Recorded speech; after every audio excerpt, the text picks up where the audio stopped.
નમસ્કાર દર્શક મિત્રો, આપની સાથે હું પાર્થ ફુલાણી. ઘણા સમયથી જે હળવદના લોકો જે વરસાદની રાહ જોઈ રહ્યા હતા, ખેડૂતો હોય તો એ પોતાના પાક માટે જે વરસાદની જરૂરિયાત હતી, તો આઠમના દિવસે ખૂબ સારો વરસાદ થયો અને જેનાથી ખેડૂતોમાં ખુશીની લાગણી જોવા મળી. પરંતુ એની સાથે જે દુઃખની લાગણી એ પણ શહેરી વિસ્તાર માટે છે કે ઠેર ઠેર વિસ્તારમાં પાણી ભરાયા છે.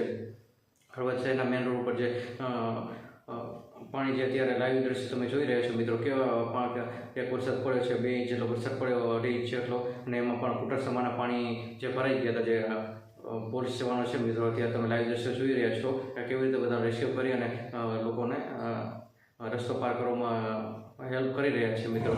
તો આ જે હોમગાર્ડના જવાનો છે એ સેવા ફરજ બજાવી રહ્યા છે.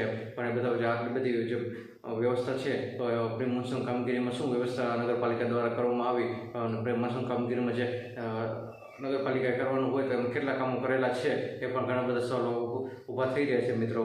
અને એવું નથી કે આ વર્ષે કાયમની આ સમસ્યા છે જ નગરપાલિકાની. દર વર્ષે આ જ સમસ્યા જોવા મળતી હોય છે. વરસાદ આવે અને સમસ્યા ઊભી થઈ જાય, રોગચાળો થાય કે વૃક્ષો હોય તો વૃક્ષો પણ ધરાશયી થાય, આવી બધી સમસ્યા હોય. અને બીજી વિશેની કામગીરી હોય તો એ વિશે પણ ઘણા બધા પ્રશ્નો હોય. તો એ બધા પ્રશ્નો જે પ્રી મોન્સૂન કામગીરીમાં આવતા હોય છે, પરંતુ એક પણ કામો જે હળવદના તંત્ર દ્વારા કરવામાં આવેલા નથી. તો જેના સામે જે હળવદના લોકોને અત્યારે બહુ મોટી મુશ્કેલી ભોગવવાનો વારો આવ્યો છે. નમસ્કાર.